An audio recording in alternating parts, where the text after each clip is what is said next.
Good evening, you wonderful lot. How are you doing? Welcome to another Tuesday night gaming chat where we talk about all the latest gaming news and reviews. I'm your host, Middle-Aged Gamer Guy, also known as Mag or Mags. Hello. For those who saw the very clever April Fool's joke that my friends at Manchester Twitch Meets did, yes, Pebble Dashgate 2025. We released our first ever game featuring me called Pebble Dasher.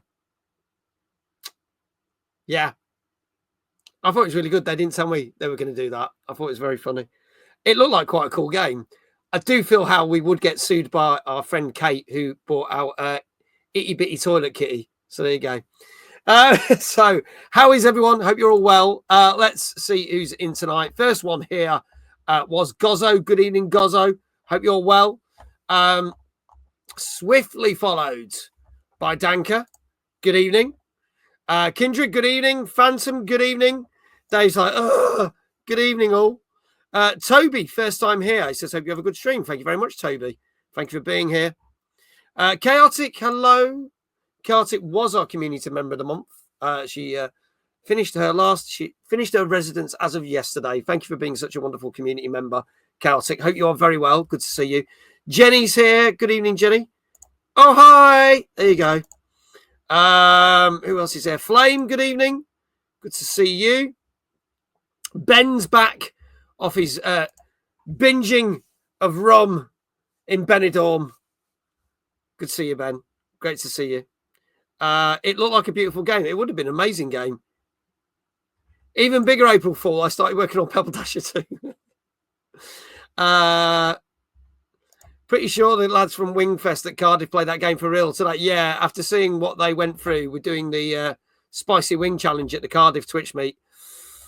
Yeah, they probably were. And probably for the next couple of days. There you go. Good, thanks. Had a filling on the tooth, but I'm okay now. I'm glad you got it sorted. It was funny, isn't it? I still have to, a number of people have to think, looking forward to showing off my awful Benidorm shirts at Timeless.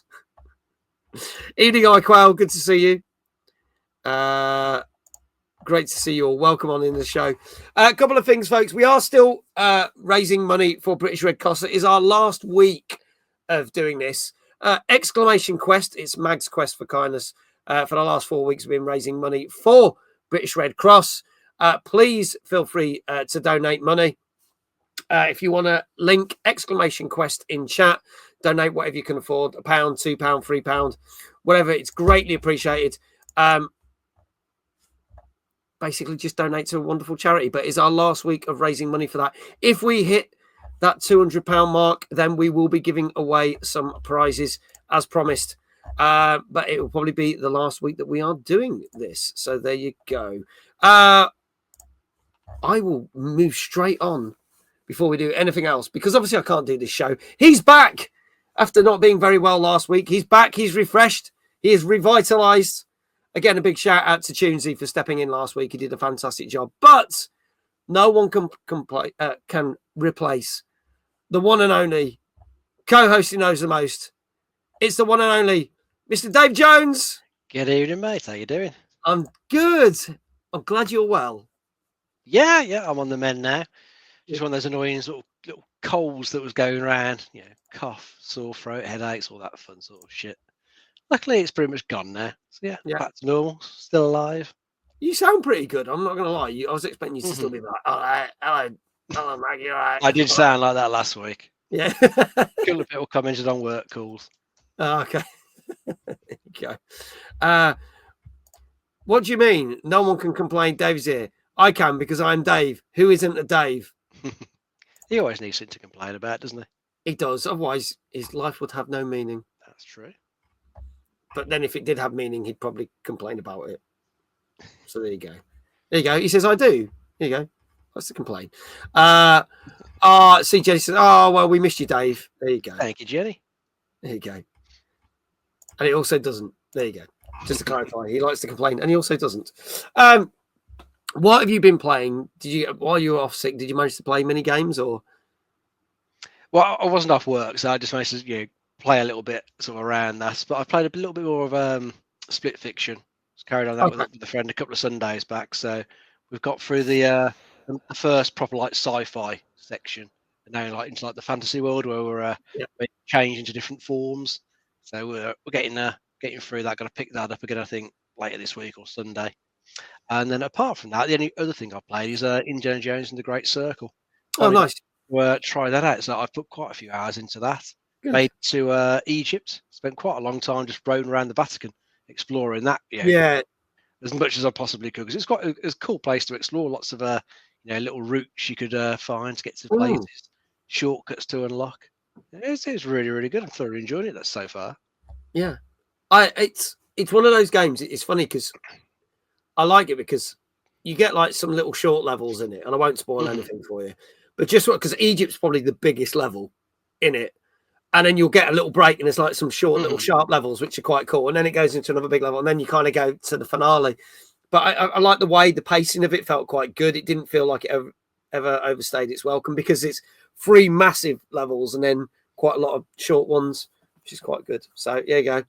Cool. There you go. But yeah, Split Fiction. I didn't get to play Split Fiction at all just because I've been so busy. So I need to get back on that. Hopefully I'll get to play that this weekend.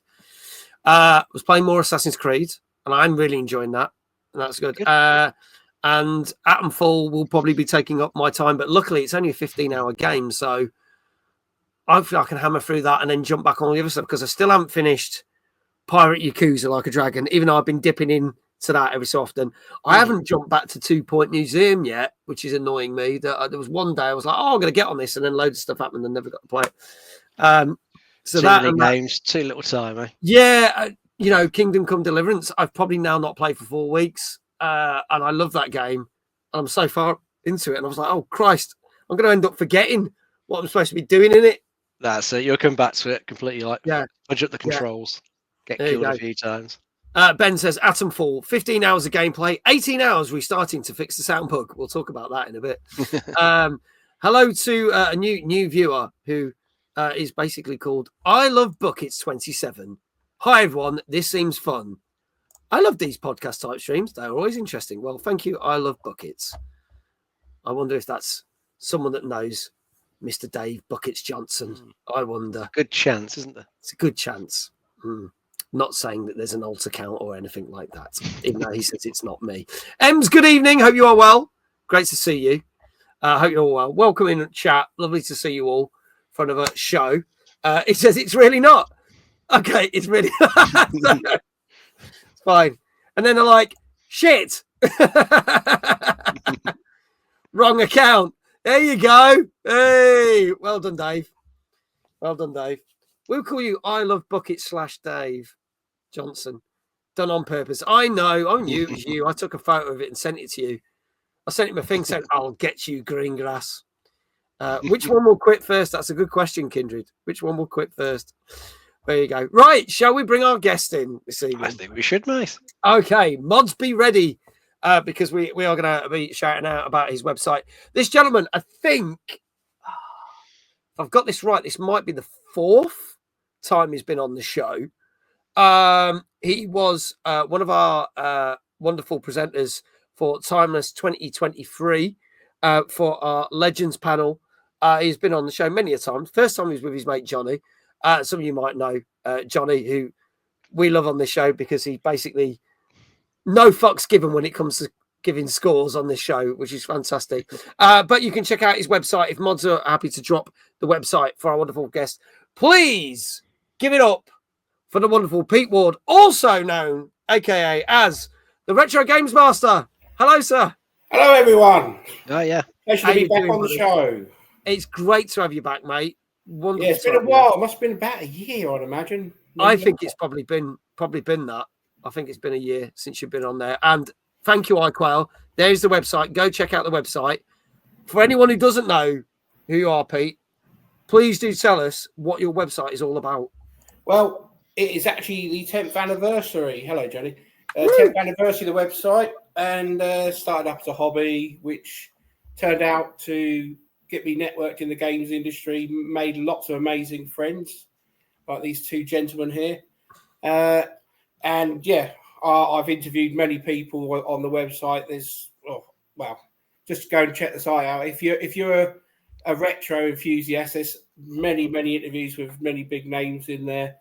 Yeah, well, as I say, Mags covered Pelobius Invaders that I helped do the graphics for. All these things come because of the website. So that was all good. Got a new 10th. Oh, there's a picture from the when I. Oh no, yeah. There you are doing the panel. There you go with some amazing people. 2023. Yeah. But yeah, there's lots of interviews. The Motion, Gremlin. If you know any of these, you know, Commodore 64, Spectrum, 16-bit era. There's many of interviews. Plus, I promote indie developers and people writing books. Yeah, it's a labour of love that still sort of goes on. I'll be honest with you, I'm trying to get, well, there is new content on there, but I'm planning a few little surprises for the 10th anniversary. Oh, nice. Yeah, and the problem is, like you, between work, trying to do websites and do gaming, and I've just got Atomfall on the day of release. Yeah. I've thrown 6 hours into it already. I must confess, I've spent quite a lot of time on Freak 2 Point Museum. Yeah. That's my other one. And the sad thing is, since House Flipper 2 come out, I've spent 320 hours on the game. So I must just delete it from my PlayStation 5, I think. Would be a good idea. It's taken up too much of my life. Wow. I should go out and get a life, I think. I know when I streamed that back last year, and then you said, "Oh, I've just got this." I started playing it, and it feels like every time we speak, that's all you're ever playing, which is mad. Yeah, that or FC25 and my son. That's all he plays on his PlayStation. Right. Okay. Yeah. Yeah, it's all right, but yeah. I do have a lot of retro. We could probably see. I do come occasionally have friends around. Yeah. Play a bit of Street Fighter. So I've got to set up just remind Mags from when we were at the Excel. When I kicked your ass. Oh, yeah, when you kicked my ass on the Street Fighter 2 cabinet, yeah. If you're ever down in Dover, feel free for a rematch. We've got to get a rematch, yeah. But on the arcade machine, not actually a street fight. No, because me and Pete get on. We don't want to kick each other's shit out of each other, really, do we? So. But no. But yeah, as I say, yeah, it's still ticking along. And yeah, as I say, I did have 2 websites. About time I have just phased one site out, which... I'm focusing my energies all on Retro Games Master because I want it to be going for another 20. Keep it going. Yeah. I want to be talking about it in another 10 years that it's still going strong. Yeah. And it's sort of, I still, as I think I've spoke to you before, but I've got 3 books completed too. I've been doing in between. Yeah. Which I've still got to get the graphics designed for those. They might eventually come out. So maybe delete House Flipper and try and design my books. Maybe. Again, it's all retro orientated. It's actually got some of the best interviews and it's got new exclusive content in these books. There's so much of it. It's in 3 volumes. It's big. Nice. Like I says, I was playing retro games when they were just called games. God, I feel old. Yeah. I'm sitting in a room with 3 ZX Spectrums at the moment. So if you remember them? Yes. I remember ZX Spectrums, yeah. Kindred says, I'm tempted to go to Zap Live or just go Crash Live this year as both 2-day events. So, yeah. So if you like your retro stuff, those are probably some of the best retro events in there. There's also, in October, we've got Play Expo as well, which is always up in Blackpool. So if you like your retro gaming events, go check out Play Expo as well. I don't think they've announced any guests yet. I know tickets went on sale before Christmas, but I can't tell you who's on the lineup. I know last year they had Slopes. Our mate Jason Bradbury was on as well because it's funny. He started promoting his film at our event and finished promoting his film at their event, which was quite cool. Me and Slopes become quite good friends. He actually come round to my old house. I remember you saying, he come round. Yeah, he lives in Ashford. I'm in Dover, so we're in contact. I need to actually have another catch up with him. But I might have to find out when the Play Expo in Blackpool because I've not been to that one because we might sort of. He drives, so he might halve the petrol and stuff. He tends to go. He's a regular at it. So even when he wasn't a guest last year, he was there at the year before. I've been to a couple of times. I didn't make it last year. I just had too much going on, and it was the only gaming event I didn't go to last year that was on. So I probably went to the most gaming events I ever went to, which was nuts. But there you go. But do check it out. I'll send you the dates, Pete. Yeah, I'll have a look at the calendar, maybe speak to Slopes, see if I can try and get up there. Half a hotel room, make it a bit cheaper. Yeah. So, go check it out if you like your retro gaming events. But yeah, there's loads. The last Play Expo I went to was just before lockdown, actually, a Play Expo event at Winter Gardens in Margate. They had one. Oh, wow. Okay. Yeah, the first time I met Slopes, actually, back in 2020. Yeah. I was at one they did one in Manchester. I was with our mate Brad Burton and Gary Bracey. So we were having a few beers at that one. I've never met Gary, but I've spoken to him many times. I have interviewed him for the website. Yeah. Lovely guy. He's the loveliest guy ever. Obviously, he was at our very first gaming event we did. He's been on this show. He's just the nicest human being on the planet. He's fantastic. And he's got so many stories to tell. He's a wonderful guy. So there you go. Play Margate Rots. Slopes was a guest at the last 2 years, but both times he was on panels with Jason Bradbury by coincidence. I mean, that's hilarious. Do you think we should wind them up and put them together when we do Timeless this year? Yeah, go for it, mate. Yeah, do it and just say, "Hi guys, I've got this great idea. I'm going to put you on a panel." There you go. Great show in Margate. Just started hitting our stride with Bullion. Then lockdown fucked us. Yeah, it's done that to a lot. Anyway, let's move on, shall we? Let's crack on. Shall we crack on with the show, gentlemen? Yeah, let's do it, mate. Yeah, let's do it. Let's do it. This is our 210th show, ladies and gents. We are going to be talking about Wreckfest 2, which came out in early access a couple of weeks ago. Obviously, Atomfall, which some of you may see me playing last night. And we got the first Berserker Khazan, as well as some other games and all the latest gaming news. Going to be talking about the fact that Naughty Dog's next big game might not even be coming out on PlayStation 5, interestingly enough. And we finally have a date for the Legend of Zelda movie. All that and more. So let's get cracking with our first game. And we're going to be roaring off from the starting line for tonight. Now, we didn't have reviews for this, and we were hoping to do this on last week's show, but most of the reviews landed over the last couple of weeks.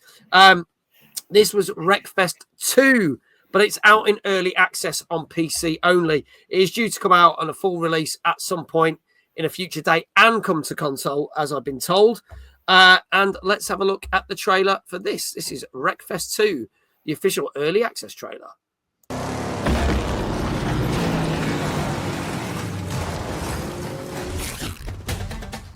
Here we go, once again. It's time for testing, learning, and lots of fixing.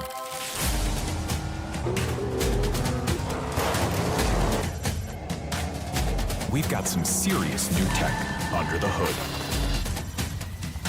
And this is just the beginning. This is the start of something bigger. We've built the first tracks, the first cars, and now it is in your hands.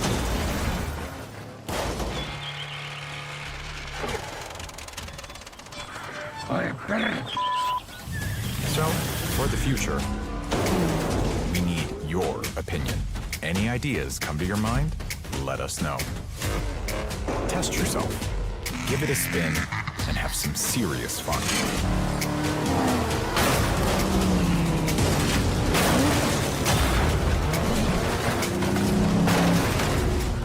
And tell us what's next.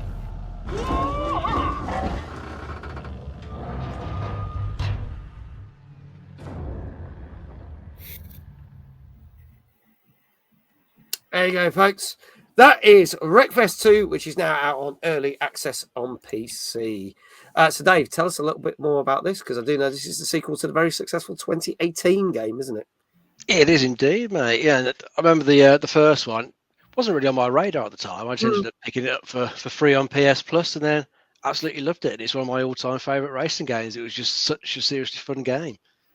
This looks like it's going to be more of the same, but as you mentioned, it's early access, so you're going to have to wait a while for it to have all the content. Because at the moment, there's just like a couple of tracks, a couple of basic single-player, multiplayer modes, a couple of cars.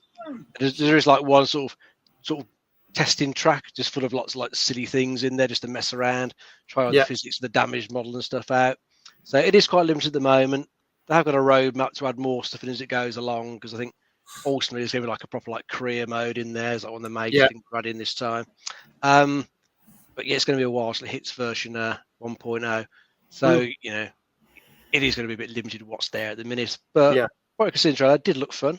You know, the racing looks like it should be cool again. Look, the AI looked like it should be you know, good, because that's one of the things I really enjoyed about the first game. The AI was really fun to race against, because I had one race where the AI just completely destroyed itself. Every car was wrecked. I just had to like just weave around and just get to the finish line, like the last lap. Cracking stuff that you don't really get that in a lot of the racing games I've played. A lot of time the AI can be a little bit dull. Yeah. You know, follow the same racing line, but the AI in this one, it was just chaotic, just really, really good to play against. So as long as I keep all that, then it's something I'm definitely going to look forward to for full release. Fingers crossed it turns out good. All right. I want to say big shout out to Gilfly. Just subscribed with his Prime. He says hello there. 27 months. Thank you so much. Can we get a shout out for Gilfly, please, if someone be so kind? And also exclamation sub up in chat. Show your appreciation for him helping support the channel. Pete, your thoughts on Wreckfest 2 early access? Well, I did play Wreckfest 1 when I had my Series S, which I've got rid of now. But yeah, it was an enjoyable game. It's almost felt like a spiritual successor to Destruction Derby. Yeah. Which is still one of my fondest games. The first Destruction Derby was the best in my opinion, but Wreckfest, I do enjoy it. I actually do have it on mobile phone, but my phone goes on fire when I try and play it on mobile. It's not a game to play on mobile. I think I played it a couple of times and deleted. It still looked good, but you know, you need to have oven gloves to play it. It's not ideal. But yeah, looks cool. I like the way they're getting people to participate and give ideas. Yeah. And it saves hiring more staff. You know, it's a good idea. If you can get people to do it for free and give them free access, then it's a smart business model. So yeah, it's looking interesting. So it'll be interesting to see what the final figures. Do we know what this is? This pretty high spec, this, because I do have a gaming machine, but it's about 8 years old. I can run. Do you know what? I honestly don't know. Visuals, but I'm not sure the machine will work. I was offered a copy of this 2 weeks ago, and I turned it down, and only because one, I didn't know what the specs were, so I didn't know if it would run on the PC, and two, I generally don't cover early access games when I do a stream. Because I've basically said to him, I am interested, but wait until the final product's done. But Danker's just said it can run off a Steam Deck. So maybe is it still available just to download on Steam, like as a preview, or is it's still early access, and it is, but you have to pay for it. I think it's about £20 at the moment. Yeah. I think it's like an offer that runs out, but then it's not going up to too much more. But I don't think they'll release proper specs until closer to the full release. Yeah. I'll hold out for the console versions, I think. Yeah, that's kind of what I'm waiting for. So we'll see. But yeah, we'll see what happens. Right, folks. Anyway, you know. Yeah. Okay. Up. What else do you want? It's fun, isn't it? It's got to be done. For those who haven't seen the show, we basically don't review the games, but we scour the internet and get a ton of scores to give you an average score. You may agree with it, you may not, but if you do get it right, you will get a shout out in the chat, and it's just a bit of fun. We don't take it too seriously. A couple of people have already put scores in. Danker saying this is a 7. Gozzo saying a 7. Jenny saying an 8. Ben says a 6 because, you know, early access. iQuail saying a 7. Ems is saying an 8. I Love Buckets is saying a 7. Dave Johnson is saying 6.5. He's got 2 scores now. Gilfly says a 7.5. Flame says a 6.5. Dave, I'll start with you. What do you reckon this has got? I'm going to go for a 7 as well. Okay, going for a 7. All right. Pete, what do you I'm actually going to go for an 8. Going for an 8. Okay, there you go. Yeah, I didn't say you were breaking the rules. Didn't say. But chat might give you shit for it, though, Dave. There you go. So there you go. You cheat, Dave. Kindred says a 7 as well. Last chance, folks. This is Wreckfest 2, the early access version, which came out on the 20th of March. It's been a couple of weeks on PC, but when it gets its final release, it's due to come to consoles and PC as a fully released game. So there we go. We give him shit without using 2 accounts. There you go. So I can tell you that a number of people did get this right. They've done quite well. I can tell you this did get a 7 out of 10. Well done, Dave. You got that right. Kindred, well done. you got that right. I Love Buckets, got it right, aka Buckets Dave. iQuail, well done, you got it right as well. Gozzo, you got it right. Danker, you got it right as well. Congratulations. There you go. Shout outs for all those wonderful people. iQuail, I'll do your shout out. Or if Dave wants to do iQuail shout out and vice versa, that'll be greatly appreciated. We can do that. So there you go. I'm going to quickly see what this message is that Gozzo sent.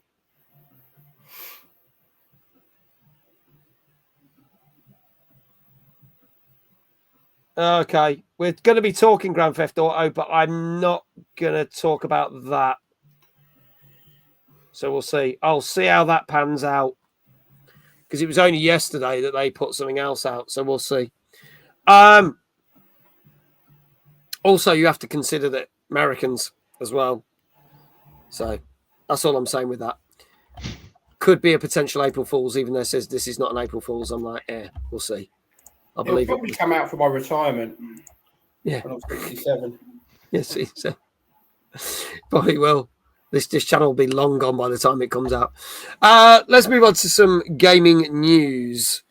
So, obviously, we talked about Assassin's Creed Shadows on the channel last week. The fact that it got a decent score of an 8 out of 10. Done a couple of streams of it. I am enjoying it. I like it. I like it more than some of the other Assassin's Creed games. So, here you go. But Ubisoft have still yet to actually put out any sales figures, because obviously they've not been putting out sales figures recently because they've been having a bit of a hard time and not actually been hitting their targets with some of their games. As we know, unfortunately, Star Wars Outlaws was deemed as an absolute flop, which is a bit weird because it was a perfectly okay game, but it was undersold massively. What they have been doing is, when we were talking about it last week, Assassin's Creed Shadows had, in its first day, over 1 million players. Well, within 2 days, it had 2 million players playing the game. So that's shot by 1 million in a day. But we've got no sales figures for it to compare against.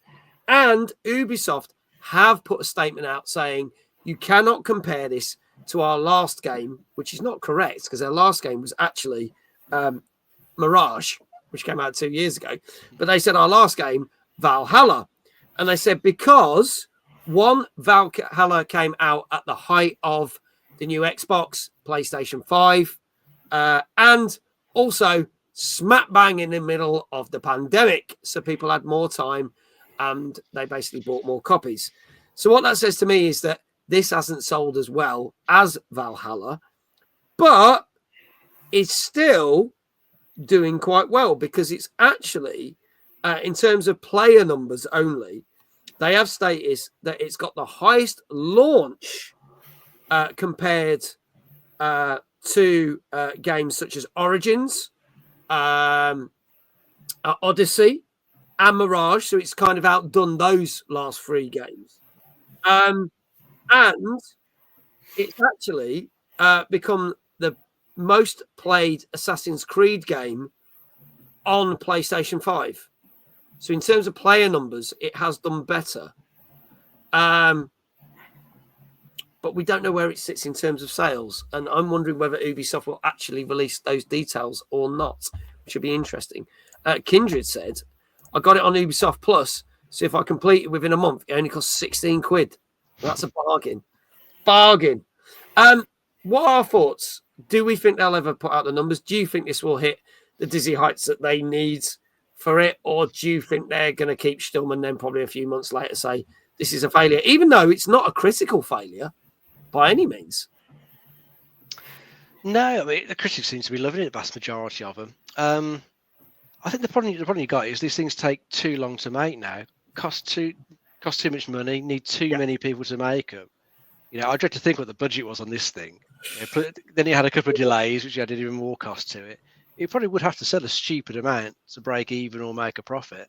I mean, we've no idea, you know, what the budget was, so we don't know what would be needed to exceed it. But I know it's probably not going to do as well for them as they'd obviously like, just for those factors, really. Yeah. And yeah, I mean, going back to like Valhalla, yeah, I mean, that was during the pandemic when we had nothing else to do, wasn't it? All stuck inside. So let's just buy some games, sit there for hours and play them. Probably more people then had the time for like the big sort of bloated Ubisoft open worlds. Yeah. Whereas now we can all get outside, it's getting warmer, sun's coming out. Yeah. You don't necessarily want to be stuck inside with an Ubisoft open world for that long, do you? So some people might look at it and think, I'll wait, get it later. And of course, you got the other problem as well with like Ubisoft Plus. As like Kindred said, play through it in a month, and dirt cheap. That's what I did with Star Wars Outlaws. Yeah, that was only like 15 quid at the time. Bargain for that. I mean, that's why they're only showing number of players who've been on it and not saying sales figures, because you've got to include Ubisoft Plus, and probably a lot of people are just activating it on there for a bit. Enough. Yeah, and I think this is also an issue because it's not an accurate number, because you have to take into consideration the amount of Ubisoft creators or partners like myself that would have been given a free copy of the game and were playing it from the 3-day early access. So that might overinflate numbers as well, and press copies. It's not the most accurate thing to go by, is it? No, not at all. I mean, we'll probably hear at some point, about the sales. They're bound to have their financial calls, aren't they, with like investors, and we'll probably come out at some point. But as I say, the amount these things seem to cost for AAA game development, it's probably got to sell a stupid amount to make a decent profit. Yeah. Kindred said the controversies would have hurt a little bit, which it did, but I read somewhere some review said 90% of gamers couldn't give a shit and would play it anyway, which is probably the choice. You're either going to play it or you're not. True. Yeah. Pete, any thoughts on this? I've not played the new one, but I think Ubisoft do a reasonable job at their games, but they're a bit like Disney. They bring out these big blockbuster, expensive made games. It's probably going to be like the Snow White of games. That's what I'd call it. I mean, I don't mind the Assassin's Creed games. I've actually, when it was cheap, see, that's me. I'm a cheap guy. I bought Mirage when it was like 14 quid. Yeah, I've been playing recently. I actually think it's not a bad game. It's all right. Yeah, they're fun, and I've got Outlaws, and I enjoyed that for quite a long time. Yeah, you need to go back to it, and like you get sidetracked. I bought the DLC, and I haven't played the DLC yet. The DLC was good, actually. The one that came out, was it Christmas or summertime? They're supposed to be. Yeah, it was late last year. Yeah, and then they never advertised it. Which was hilarious. They brought it out, and there's the other one's supposed to be out before the end of May, and then that's that game put to bed. But again, no details. But they push out these games so quickly. Well, it feels quickly to me. Maybe they're taking years to make, but it was another Assassin's Creed game. Oh, there's another one. I played quite a few through the years, and in my opinion, it's not much better than the first game, really. It's probably an all-time classic. It's probably looking a bit aged now, but Brotherhood was pretty good in its time. But I just feel, this new game, well, I don't know much about it. It's set in samurai times from what I've not done much reading. It looks very visually, reminded me of Ghost of Tsushima, which is one of my favourite PS5 games a few years back. I don't think it's obviously as good as that. Correct me if I'm wrong, but but it still looks nice to say. If it goes down about 15 quid, then I'll probably add it to my library. But I won't be rushing out to buy it on day one. I think trying to find sales figures is going to be tough. Yeah, because they don't like releasing it. Because the thing is, the problem they have done is Ubisoft have had some really big bombs recently in the last couple of years, and then everything else they brought out, as you said, Pete, is that was all right, and that seems to be the Ubisoft standards. They're putting games that are out that are all right. And that's the issue. But if we ever do find out those figures, we will talk about it some more. Let's move on to games that came out in the last 7 days or so. Our first one is a game that came out on PC last Wednesday. Let's have a look at a trailer for this indie game called Spilled.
There you go, folks. That is Spilled, which came out last Wednesday on PC. A couple of people said they've seen people playing this. I believe Atomic Moonchild was playing this. A lot of people saying they like it. Looks really cool. So scores are already appearing in the chat as we speak. Dave, tell us a little bit more about this one. Yeah, this is just a bit of a short, relaxing game, just about cleaning up the environment. You just go around your little boat, collecting like plastic that's floating around, picking up oil drums, cleaning up oil spills, then just sort of delivering those things back to like little recycle points on the map. You getting a bit of currency to upgrade your boat so you can clean up a bit quicker, gather more stuff. It looks like quite a pleasant little game. They mentioned about an hour to play through, but it looks quite nice. The nice sort of little charming pixel art graphics. It's quite fun to me. I like the look of it. This is right up my street. This is a cozy little game you can play for a couple of hours and you're done. Right? Yeah. Be up for this. Pete, your thoughts on this one? Yeah, I like games that are nice and brainless and cutesy. Need that after work sometimes. Just a wind down. Looks fun. Fun game to play. I don't think it's something you're going to play for hours, but why not? Okay. All right. Well, folks, they've already started getting the scores in. Drawn Unicycle, great to have you here, buddy. He's the first one to get his score in. He says, I like the way it looks. 8 out of 10 says Drawn. Dave Johnson says 7.5. Danker says 8. Ben says 8.5. He said he was watching the development of this game quite closely. Chaotic says 8.5. Gozzo says an 8. I'll start with you, Pete. What do you reckon this got? I reckon 8.5. Go for an 8.5. Okay. Flame coming in with an 8. iQuail with an 8. Dave, what say you? I think I'll join in with the 8s. Going with the 8s as well. Okay. Oh, Dave, we didn't give you your shout out as well. I owe you a shout out, I realise. Oh, you do? We didn't. If I get this one right, it can be a double. It'll be a double. We'll make that happen. M says an 8.5. Jenny says a 9. Kindred says an 8 as well. Last chance, folks. This is Spilled, which came out last Wednesday on PC. And if there are no more guesses, I can tell you this got an 8 out of 10. Okay. So there you go. So, Dave, I do owe you a double whammy. 8 out of 10. Well done. There we go. Double spinning it is then. Double spinning the chair. All right, then let's do this. Exclamation Dave in the chat. Yeah, you did. I love buckets. We will allow that. That did come in just before we announced it. So here we go. 3, 2, 1. Dave!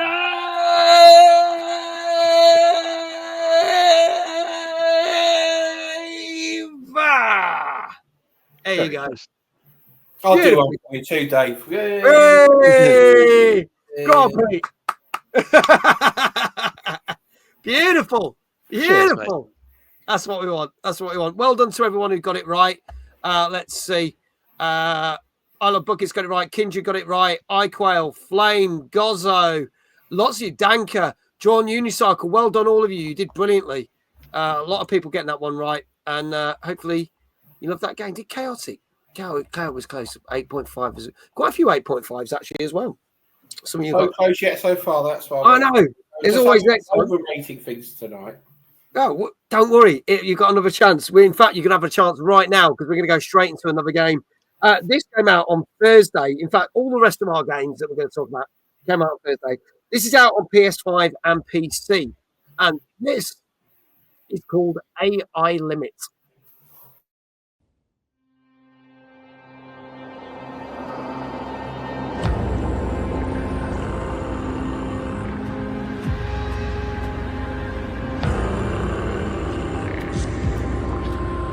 Welcome, Seeker of the Branch. Ever seen such a large-scale necro invasion before? Entering the city at this time isn't the wisest choice, I have to say. Come on, man. What the heck is this place? Like you bladers in pursuit of branches, eliminating these hollow vessels is my duty. Or rather, my fascination. The mud is the ocean of consciousness and energy from which you are born. I'm here to bring down the church, but your battlefield is not here. The sphere is now open to you. Go. Achieve what you desire. Only a true battle can hone your resolve.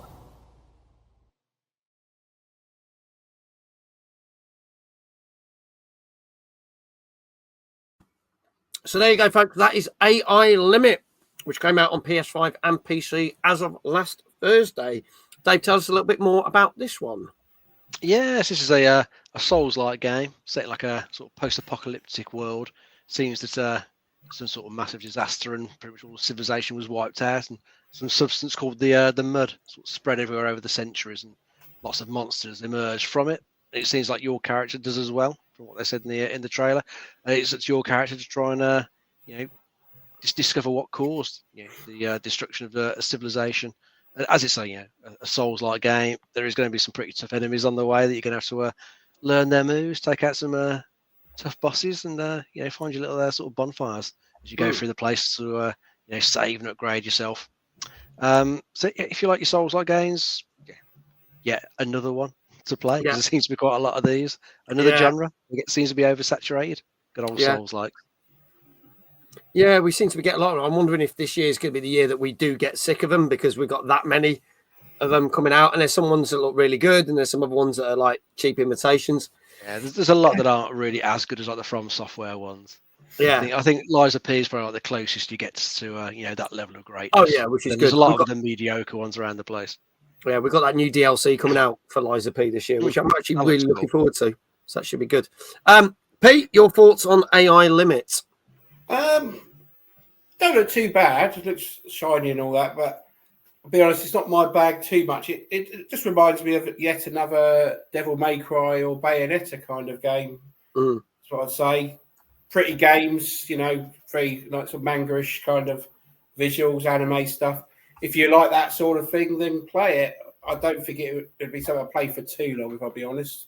Okay. But yeah, I'm sure it's a reasonable game, but yeah, it's not something I think I'd spend too much time on. Okay. All right, folks. We've already got some scores coming into the chat already. Danka said, I wasn't aware of this game. Gone for a 7. Dave Johnson says a 6.5. Gozzo says a 7. Jenny says number 5. I don't know if that means you're 5 or that was a reference to someone else, so please confirm, Jenny. Ben says a 7. John Unicycle says a 7.5 on this one. iQuail says a 7. Everyone seems to be going for 7s. I Love Bucket 7. Flame 7. Dave, we'll start with you on this one. What do you reckon? When you don't know much about the game, a 7 is always a safe bet. So I'm going to try one of those as well. Going for a 7, safe bet 7 as we call it. Pete, what do you reckon to this one?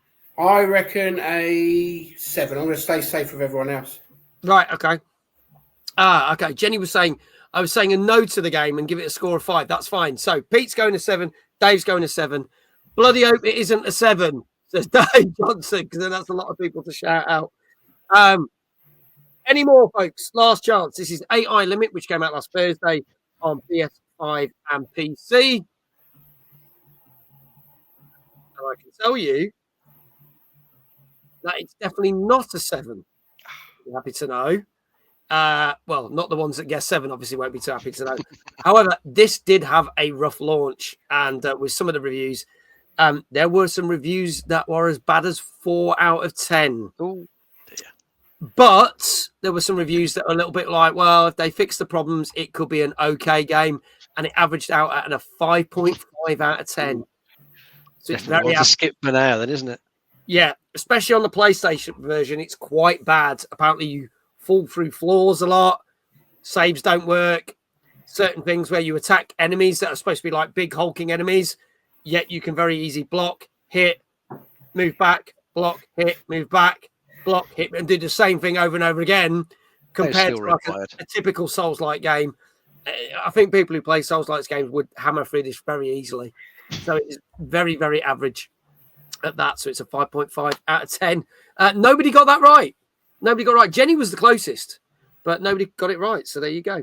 Let's move on to our second news story of the night. So we talked about the fact that Naughty Dog said a couple of weeks ago, don't expect The Last of Us Part 3 anytime soon. We do know, as of last December, they announced their next big game, Intergalactic, and we're waiting to see more of this game. However, they have stated that we probably won't see it until 2027. So we got our first glimpse last Christmas, but we're not going to see it in 2027, which means one of two things. It is highly likely to be on the next gen of PlayStation console, meaning that it won't come to PS5. Or we might get a game that comes out round about the time of the new release of the PS6, I guess they're going to call it. And you will be able to get a PS5 version and a new version. But they did kind of state that don't hedge your bets that it will actually come to PS5. So, I find this a bit of a weird thing because if allegedly everything's meant to be true and our next gen of PlayStations are landing in 2027, and so will this game, will this be one of the games that launches the new PlayStation console? And aren't they going to do themselves damage by doing that? Because maybe not everyone's going to rush out and get a new PlayStation straight away. Well, that's always the risk, isn't it? Because, lower install base. But I mean, considering the way things have gone this generation with all the cross-gen releases, and of course they haven't stopped, they're still going on. You still get stuff coming out of PS4. I would expect this to be on PS5, and PS6. It'll either just launch across both, or it'll just be like a paid upgrade for the PS6 version when that version comes out. Yeah, it'll just end up being something like that. So with the cross-gen releases, I can just see that carrying on. Who knows? They may even still do a PS4 version. Oh, yeah, cross-gen for that at the time. It will never die. Yeah, people are still making PS4 games, and they probably will for another couple of years yet. So. Well, I think what's the Elden Ring Night Reign's coming out in May. That's PS4, Xbox One, memory serves. So they're still coming out. We haven't moved away from it, the old gen, completely. Our next game that we're going to be talking about is going to be PS4, but we'll talk about that in a second. But yeah, I like that. It will come out on PS5 and they will remaster it on PS6 because they remastered bloody everything. Gozzo, it wouldn't surprise me if there's an anniversary edition of that comes to PS6 and whatever the next Xbox console. Well, I mean, if the GTA 5 Online is still making a fucking fortune, of course they will. Of course they will. So there you Why go. not? Pete, are you familiar with Intergalactic when it was announced at Christmas? I wasn't. You'll have to enlighten me about Intergalactic. I don't really know much about it. Yeah, so it's made by Naughty Dog, obviously the people who did Last of Us, Uncharted. Oh, very aware of that company. Yeah, I love their games. So yeah, so it's very much like that. You'll have to look up the trailer because it's got some famous faces in it. But it looks like it's very much a adventure on a space adventure kind of thing. But I might have seen a trailer now, come to think of it. There's some giant robots, and you got like this very cool red sword that she pulls out because she's basically a bounty hunter. Hopefully better than Starfield. Hopefully better Starfield and hopefully better than Star Wars Outlaws. So yeah. So we'll see. But yeah, it looks good. From what we've seen, it looks good. But we could be waiting a long time for this. I reckon it'll be PS5 too. But yeah, maybe they'll hold fire and put it on the PS6 first, or make you wait until that console comes out. Maybe we might have to wait and see. But there you go.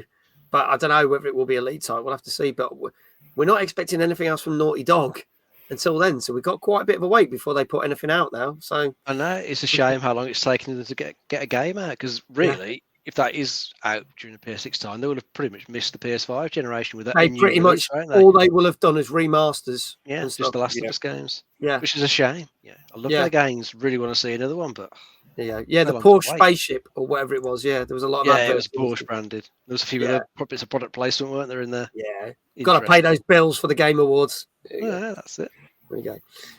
There you go. Anyway, moving from space adventure to 1950s adventure, a game that could have been real, and I can see. I'm thinking that's what Pete's got on in the background. Yes, we're going to be talking about Atomfall. Let's have a look at the trailer of this. I can see it in the background. That's fantastic timing, Pete. Let's have a look at it. Rated M for mature.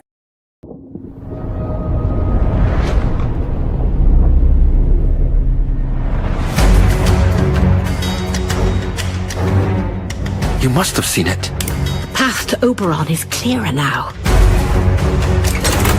They built hell in Cumberland. You're right slap bang in it. We drilled a little too deep. The truth lies hidden.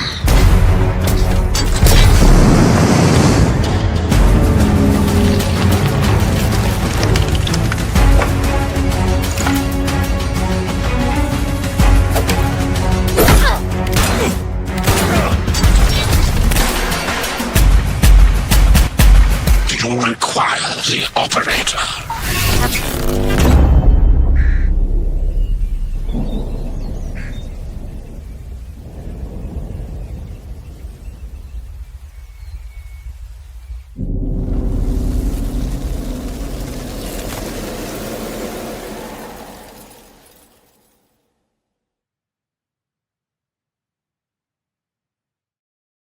There you go, folks. Atomfall, which came out last Thursday on PS4, 5, Xbox Series X, S1, PC, and came to Game Pass on day one. Pete's got his copy on PlayStation. Obviously, you saw me playing it on Xbox. A couple of people, we're going to talk about it. So, prediction score announcement was 8.5, because this featured in our top 50 games to look out for this year. So, Danka predicts an 8.5, so we'll have to see if he's right or not. Dave, tell us a little bit more about this English caper. Yes, this is an alternate history game. It's set after the Windscale nuclear disaster that was in the late 50s. So it's sort of spinning off from that, and in this version of it, they've sort of sealed off part of the Lake Districts where it all happened, and it's been sort of taken over by various like cults, and some of the armed forces are still there. Your character happens to be one of those ones that wakes up with actually no memory of who they are or how they got there. Your classic sort of tropey video game character. So they wake up in a bunker, get a few instructions from a guy, and just sort of let out into the world of the Lake District to explore. And one thing that I like the sound of in this game is it's not really giving you proper like map markers to go to. No. It's sort of quite vague. You got to sort of search around, explore, find clues in notes, listen to conversations with people. It will give you like leads to follow. Then it's up to you to sort of work out then where to go to sort of follow those up and see where it takes you. So there's a lot more sort of exploration in this one compared to say something like say the Assassin's Creed games, which tend to put stuff on your map for you to go and follow. This is more up to you, leaving you to the exploration. That side of it sounds really cool. The combat side of it, from what I've read, is a bit, it's a bit average, nothing particularly special. It's serviceable. A bit of melee combat, a few basic weapons for you to use. It's perfectly fine. But I think generally it's exploration. It's going to pull people to this one. You like the sound of that. Graphic wise, I think it looks pretty decent. It's only sort of AAA game. Sorry, no, AA game. Hasn't got the budget, the big AAA. Yeah. But it still looks pretty good in some of the screenshots I've seen. It's definitely on my list to get around to playing at some point. Once I've cleared off a few of the other games I've already got, I'll definitely have a look at this. And it's definitely a bonus that it's only about sort of 10, 15 hours in length. Yeah. That I do like. I was really quite pleased to hear that, because it's nice not to have to look at a game and think, I'm going to have to spend like 50, 60 or more hours in that to get to the end. This one sounds pretty reasonable. Yeah. It's also got multiple endings. I know Sophie's not here tonight, but she's already done 2 of the endings. She's been hammering through this all week and weekend. So if you do like it and you enjoy it, it's got more replay value, and they've already announced the first DLC, which I think was on that trailer you could see at the end. That's due to drop anytime soon. So if you got the special edition, you can play the DLC as well. But yeah, Pete, you've played this like me. So what are your thoughts on it? Well, I absolutely love it. It just ticks boxes for me. I don't know where I was when they announced this game. It's a bit sad to admit. I literally was looking for a new PlayStation 5 game. Well, I was actually trying to look when Indiana Jones was coming out on PS5. Right. I haven't got my Xbox anymore. And marketing worked, because it was top of the Amazon app on PS5. And I was like, oh, what's that? Right. So I did a bit of research, and it was coming out in 2 days' time. So I jumped on it because I love I love Fallout 3 and I love New Vegas. Yeah. And it just felt very similar to that kind of thing. And Dishonored, I really like the Dishonored games. It sort of felt a little bit of that to it, not as good as the customizations doesn't seem to make much difference in the game, to be honest with you. It's a bit pants. I mean, it's additional, but there's nothing special. But I'm probably the opposite to you guys. This is probably a game I wish was 60 hours plus, because I know that I would throw 60 hours into this game if it. I'm literally trying to explore every avenue. Have you found any Easter eggs on it? I didn't find any last night, but I know of some, and I believe there's more that are being found, because there's the Mr. Bean reference. I found the Mr. Bean and the Cool Runnings one. Yeah. That's Last of Summer Wine. That is. Oh, was it? I thought it was Cool Runnings. Yeah, no, it's Last of Summer Wine, because they go down in a bathtub, and they've got the hats. Compost hat is on one. There's also apparently I blinked and I missed it and I didn't see it. I need to go back and look at my stream, but the Doctor Who reference as well. Apparently, I need to get over to that one. The TARDIS is there, and you see it in the distance, and you get nearer and nearer to it, and then as you get near it, it makes the warping sound, and then Tom Baker's hat is left on the ground. So yeah, I think it's a really nice polished game for, as I say, the AA title. I mean, if it doesn't get nominated for some sort of BAFTA at the end of the year, I'll be disappointed. Okay, all right. Well, let's see what people are saying with the scores. Let's have a look. Ben, John Newstar goes, because of the bugs, an 8 out of 10. Ben says a 7. Danko obviously said his predicted score when we did the shows at the start of the year is an 8.5. Gozzo is saying an 8. CO, hello. Good to see you, CO. Said 7.5 for this one. Flame says a 7. iQuail says a 7.5. Pete, I'll start with you. What do you reckon? Well, I'm going to be biased. I'll probably be wrong again, but I'm going to give it a 9, but it's because I really like it. Okay, go for a 9 out of 10. iQuail 7.5. I like the flame-throwing robots. I did as well. 8 out of 10, says Jenny. Dave, what say you? I think I'm going to try 7.5. 7.5 for Dave. Kindred says an 8. Last chance, folks. This is Atomfall, which came out last Thursday on PS4, 5, Xbox Series, XS1 and PC, and is free on Xbox Game Pass.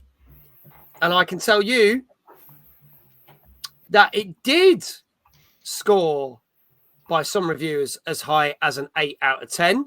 However, there have been multiple sound bugs, and we accounted them last night on my stream where I had to start the game over 5 times live on stream because the sound constantly cuts out. And they have put a statement out yesterday saying they're trying to fix it. Apparently, it's not a thing you get on PlayStation. It's an Xbox-only bug. I was going to say, I've had no problems. Yeah. I've had no crashes, and it's worked perfectly. Yeah, so. But on the PC, there are crashes. You don't get the sound problem, but you get the crashes. Doesn't crash on Xbox, but the sound disappears, which is really annoying. So it does, unfortunately, knock it down a little bit. And this, on average, got a 7.5 out of 10. So if it hadn't released in that sort of state, it probably would have done a bit better. There you go. Ben said 7 awful Benidorm shirts out of 10. It would have got a 9 if it was just PS5. Do you know what? It probably would have, but it didn't, and they released it on that, and it didn't work properly on PC or Xbox, which is ironic because they were putting that out on Game Pass. Here you go. Kindred says, I'm on Xbox and it crashes. Yeah. Funny thing is, it crashed in the first 5 minutes 5 times, and it was fine, and then the sound was fine after, but loads of people have been reporting it. So, yeah, unfortunately, not so great. But I'm enjoying it, and we'll probably continue to enjoy it, but it might not be game. It might end up being Game of the Year territory. I don't know. We'll see. It's too early for me to say yet. The Ben says, and the moral of the story is, don't be lazy and make sure your game works before launching it. You know, I'm quite surprised they let it out on that state. Maybe they didn't test it on Xbox, which I would have thought is a really bad thing because loads of people like Cyberpunk. Eventually, I was about to say we've seen plenty of games come out in probably worse states. I think with this version, it wasn't that bad, and I was at the point where I was like, if this crashes one more time, as in the game would play, but you couldn't hear anything. I was like, I'm going to get really annoyed with this. And then it stopped doing it. And I was like, okay. And then for the next 2.5 hours, I enjoyed it. So it's one of them, but we'll see what happens. They said they're trying to sort it and they're trying to get it patched as soon as possible. They put a statement out yesterday, but we'll see. Let's talk about some more news. So tomorrow is the big day. We find out at, I think, 2:00 UK time, if I've got that correct. That's right. All about the Nintendo Switch 2.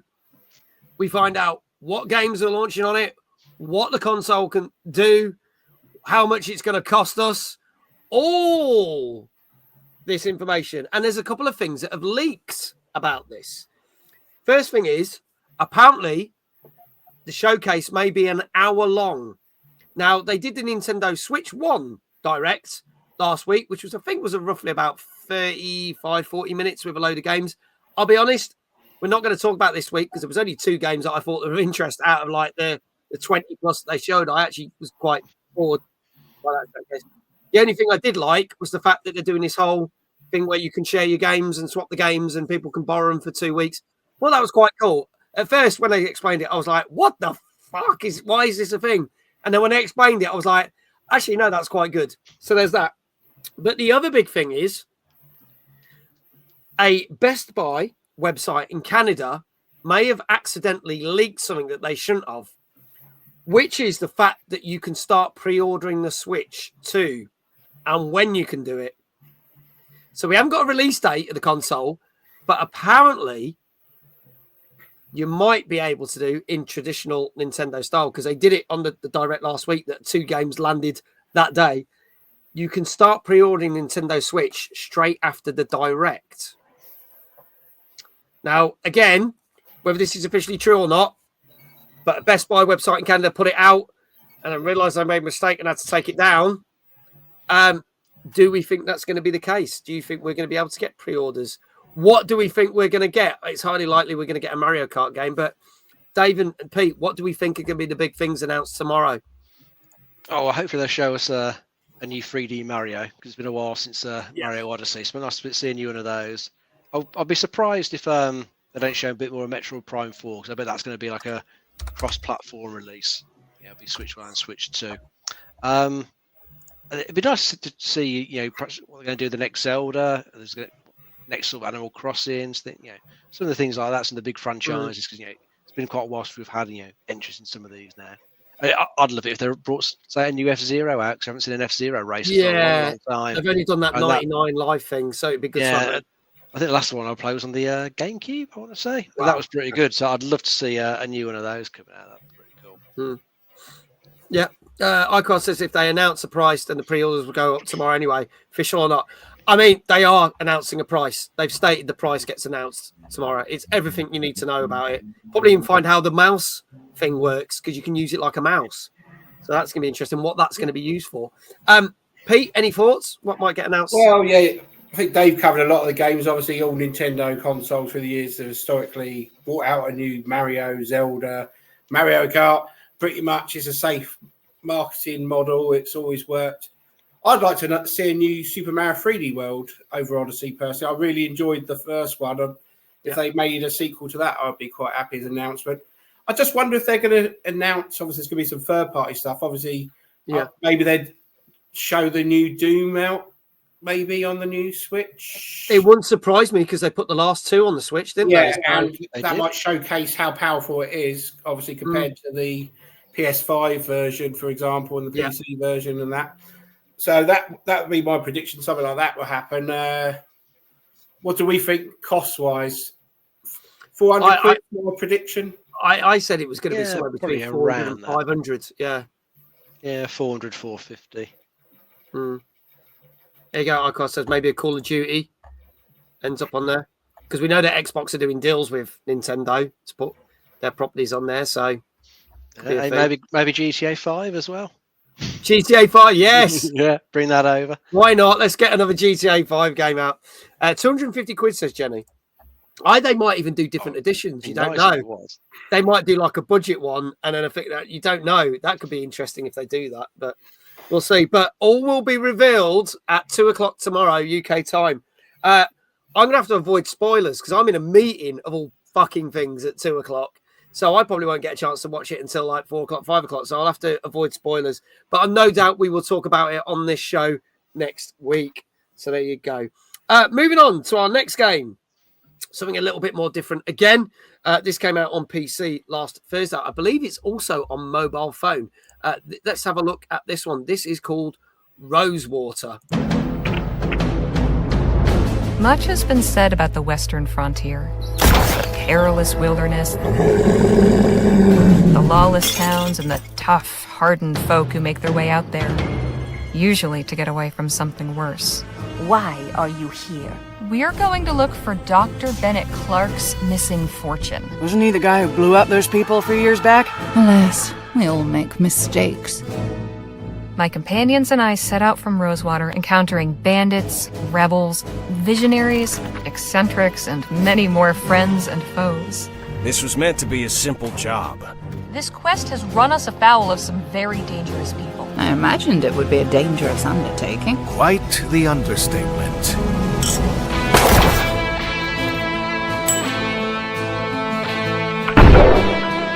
Well, damn.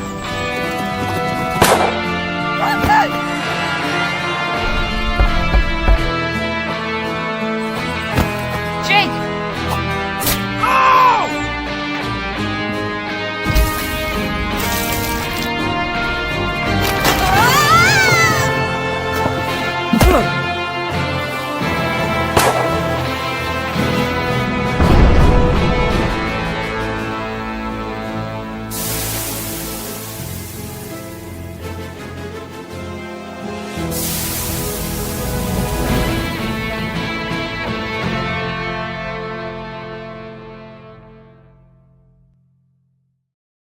There you go, folks. That is Rosewater, which came out last Thursday on PC. And I believe there is a version. I got a press release about it last week. I'm sure they bring it. Either it's also come out on mobile phone or it's about to come on mobile phone.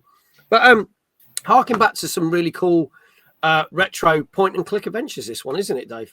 Yeah, that's right. It's taking a lot of cues from the old style point and clicks that we grew up with because we're that old. Grew up with some of the classic ones. This one's going for a nice sort of Wild West theme.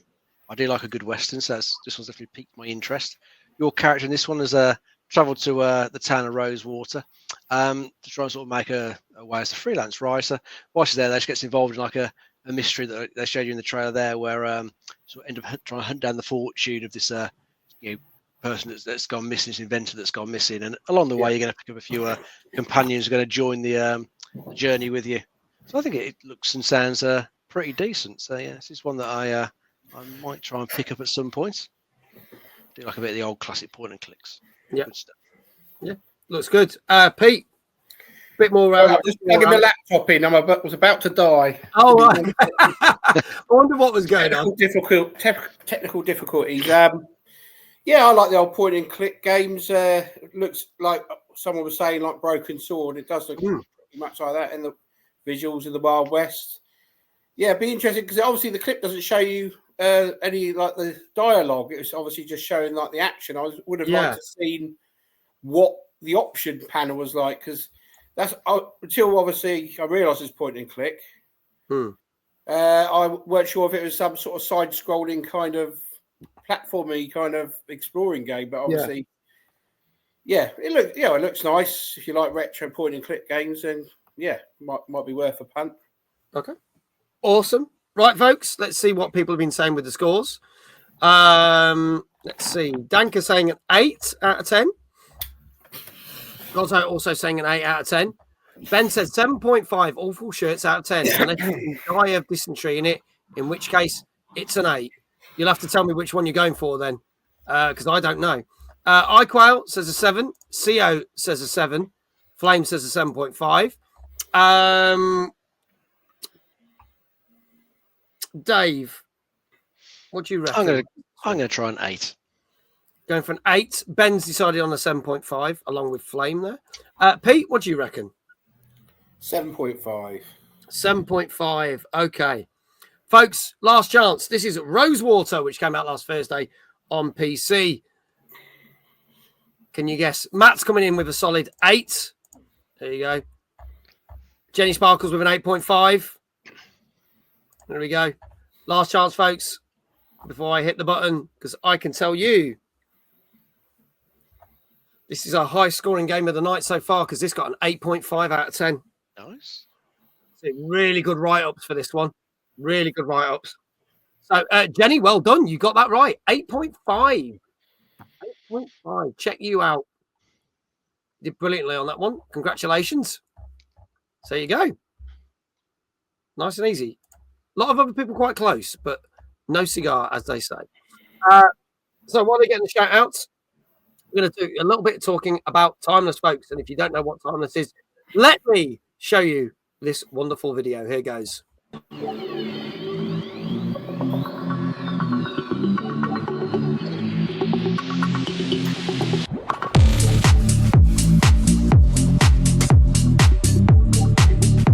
Hi, I'm Middle Age Gamer Guy, and I'm very excited to announce that Timeless 2025 is coming to Liverpool here at the Keynes Brewery.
There you go, folks. Get your tickets now for Timeless 2025, our new home at Kane's Brewery in Liverpool. We announced a few little things last night. We'll get some official announcements out. If you are a content creator, then you may want to look out for a special announcement. So YouTubers, podcasters, streamers alike, look out on social media tomorrow for a very special announcement, because everyone keeps saying what's going on with content creator passes. Well, you will find out very soon. We are due to launch our little portal with hotels and discounted hotels. We were having a look at it earlier today. It's all pretty much ready to go. There's a number of hotels on there that you can get discounts for, courtesy of Conference Liverpool. One of them, some of the hotels are as cheap as £75 a night, which is pretty good going. And that's all been sorted out for us by the wonderful people there. And the most expensive ones are about 105 quid. So they're cheaper than some of the other hotels in Liverpool City Centre. So look out for that announcement. If you want to book your hotels, please do book it through our portal. Not only that, you don't have to pay until you arrive on the day. So if you do have to cancel, it's not going to cost you anything, which most hotels you can't do that with. So we managed to negotiate that, which is brilliant. And also, we mentioned for those that are getting the VIP tickets, we can confirm that Jason Bradbury will be back for the VIP night only, as we are doing a test screening and Q&A of his brand new film, Control AI Delete, and that will only be available to people on the Tuesday night who have got content creator passes and the VIP tickets. Jason will not be there on the main day of the event because we've got lots of other fantastic guests. But if you are lucky enough to get one of the VIP tickets or content creator pass, we'll be able to just ask Jason all about the film and give your feedback before they actually do the finished edited film and have it launch in cinemas. So there you go. So that's everything we've announced recently. Get your tickets now. If I can have the link one more time in the chat, please. Get your tickets now. VIP tickets have been going fast. I think we've shifted over 40% of the VIP tickets. So we are doing very, very well indeed. So that's enough. There you go. Walker, how you doing? Great to see you. Long time no see. Hope you are well. All the way over in the land of Oz. Hope things are good. Let's move on to our next game. Bit of horror from some friends of mine.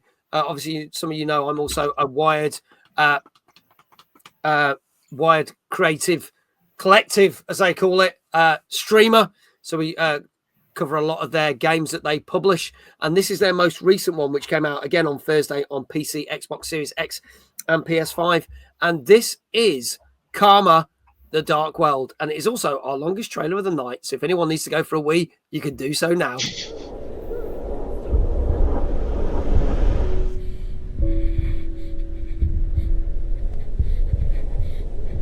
My child, you must take good care of yourself. Go on, you monster, do it!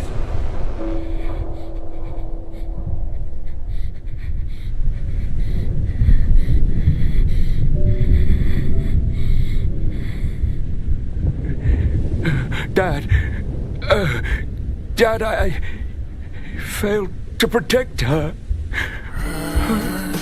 I didn't keep my promise. I don't want to stay in this lonely castle anymore. I can't take it. Dad, this is the castle. I feel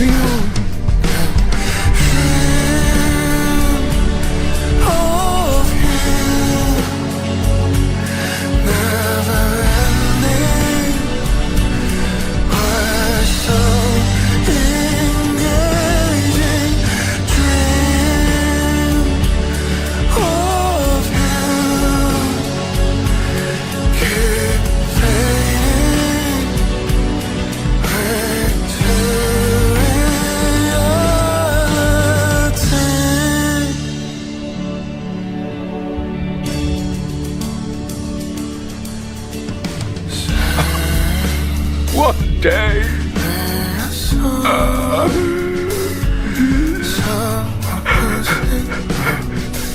I will be swept into the sea with the last grains of sand.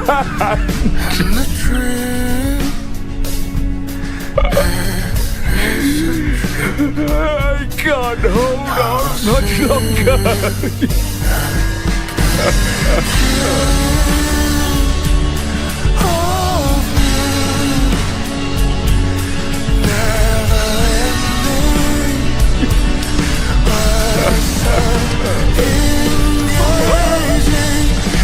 I can't here forever. I will be completely forgotten. Father! You've done very well. You've done very well.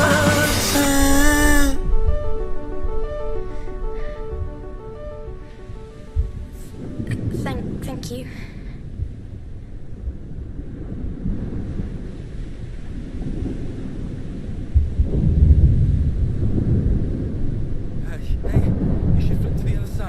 What? I said this side's done. You should flip to the other side. No, I want to play it in reverse. There you go. That is Karma, The Dark World, which came out last Thursday on PC, Xbox Series X and S, and PS5. So tell us a little bit more about this one, Dave. Yes, this one's meant to be a bit of a psychological thriller. Set in like a sort of alternate timeline, Germany in 1984, where it's all gone a bit dystopian. There's a big mega corporation that's just ruling the place. Your character is an agent working for this corporation, and your character's getting involved in like investigations into various people, and using some like advanced technology, he enters like the mind of the suspects in various crimes to try and like solve the mystery. So it looks like some of that's going to get you to see like various like corrupted things in the person's mind, various horrors and stuff like that. But you've got to sort of make your way through this and investigate it all and report your findings back to your corporate overlords. I'm sure as you're going through this, your character's probably going to question what he's doing working with this big corporation. So usually how these things go. Looks interesting. Graphically, it looks very nice, but I'm not totally sure whether it's something I'd play or not. It definitely looks like a bit of an odd one. Maybe at some point, but there's plenty of other stuff I'd play before picking this. Yeah, I've got an option to cover this, and I'm just kind of sitting to see kind of how it goes because I wasn't quite sure about it. So I want to kind of see and view some other stuff before I decide whether I take a copy off Wired's hands or not and give it some time, give it some coverage. Pete, your thoughts on this one? Well, visually it looks quite nice, but like you say, I'm not sure if it's top of my list. If I was going to play it, I'd have to play it in the daytime when it's bright and sunny because I'm getting a bit old for these horror games these days. I can't handle it anymore. Some people will really love these sort of games. As I say, obviously, you can always throw back to stuff like Resident Evil and games like that, and The Evil Within, and a few other games, mixed with things. As I say, I'll be honest with you, I was digging the soundtrack more than the game. A couple of people have said that in the chat. They were saying I'm loving the song, so that's cool. There you go.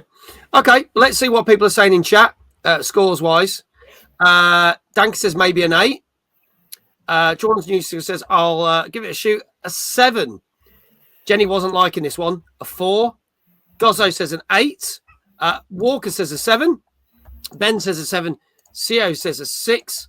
Go on, Pete. We'll start with you on this one. What do you reckon? I'm going to go with 6. Go for a 6. Okay. iQuail saying a 7. Matt says not my cup of tea. A 6. Flame says an 8. Dave, what say you? I want to go with a 7. Going for a 7 for this one. Okay. Last chance, chat. Get your scores in. This is Karma, The Dark World, which came out last Thursday on PC, Xbox Series X and S, and PS5. And if there are no more guesses in the chats, I can tell you that this got 7.5 out of 10. So it's good. Yeah, it's good. I'm going to go a bit more in depth to have a look at it before I decide whether I'm going to. I can't fit it in this month anyway. I've got no chance. But if I'm lacking a few games next month, I might try and chuck it into May's schedule, but we'll see. I think this might just get left to one side, unfortunately, just because of the way it is. I think if they don't, not having a dig, but if they'd offered me a copy earlier than they did, it probably would have got put in the schedule for this month. But they missed the boat because we'd already decided the schedule. So there you go. 0.5 off again as usual. Yes, but at least you're consistent, Ben. That's what we like.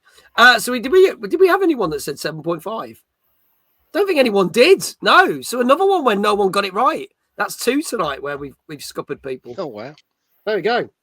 See, it's always different every week. People are having ammonia every week, going, "Oh, everyone's getting it right every week," and then everyone's chaos this week. People haven't got a clue what's going on. I'm consistently crap. I think I've got one right in all the times I've been on the show. Have you not? I think I've got one time. One right. You must have got one right. Come on, look. I'm officially the worst guesser, I think. You got 2 more to go, Pete. You can do this, all right? Come on, chat. Do the Rocky thing. Da, da, da, da, da, da, da, da, da. Dave's like, yay, less work for me. And yes, I'm still here. That's fine. Da, da, da, da, da, da. He's got 2 more to go. He can do this. He can get one right. Let's talk about some more gaming news. Pretty short and sharp and to the point of this. We talked about this. A new Zelda live action film was announced. And we now have a release date. March the 26th, 2027. So we've got a bit of a wait. We've got nearly 2 years until the film will be out. But what's interesting is that same day, I think, did they not plan this through, is apparently when the next Godzilla / King Kong film is out. In that franchise. And I was like, odd. Why would you basically go up a thing that's probably going to shift? Might not be a very good film, but will absolutely shift a load of seats and money. Because those Godzilla films always seem to do well, even though I think a lot of them have been absolute tat. But yeah, so we finally get a proper Zelda film. M says, I feel like it's either going to be amazing or awful. That's my worry with it. There you go. Walker said I was going to add 0.5, but thought Sam was big enough. Always add the extra 0.5. True, yes. Dave said, see, if Pete is truly evil, he would have the stream playing on the monitor behind him. Seeing Mag would confuse Mag. I can see myself anyway. It's weird because of the way the studio works, but there you go. Are we excited for a Zelda live action film, or do we think they should leave it well alone? Well, it's one of those things that probably more apprehensive about it because it is one. Well, it could go either way, couldn't it? It could end up terrible. But you know, I mean, I don't know if everyone was really expecting big things from the Mario movie before it came out, and it was, perfectly okay. Yeah, I enjoyed it for what it was. It wasn't like the most amazing thing ever, but it was perfectly good. Yeah. Maybe they just need to get Chris Pratt back into a voice Link in this one. Maybe that's a success. It's me, Linkio. Yeah. But yeah, I don't. I've not actually watched that Super Mario Brothers film because I wasn't too fussed about it, and it's just been sitting in my next Netflix queue for the last 6 months. Right, yeah. But I will watch it. But I wasn't that. Mm-hmm. Once I heard that it was all right, I was kind of like, oh, makes me want to watch it less. Whereas I actually put myself through 2 weekends ago watching that god awful Borderlands movie for the second time. And it was still as bad as it was the first time. Did you watch the original Mario Brothers with Bob Hoskins? Yes, funny enough, Jenny iCloud's bought that. I have, and that is I've never seen it. Oh, Bad. it's bad. It's fun, but it's bad. It's so bad it's good. It's like the Street Fighter movie with Kylie Minogue's in it, so there's some plus. Yeah, that's not so bad. John Clever. I am going to kick Bison's ass.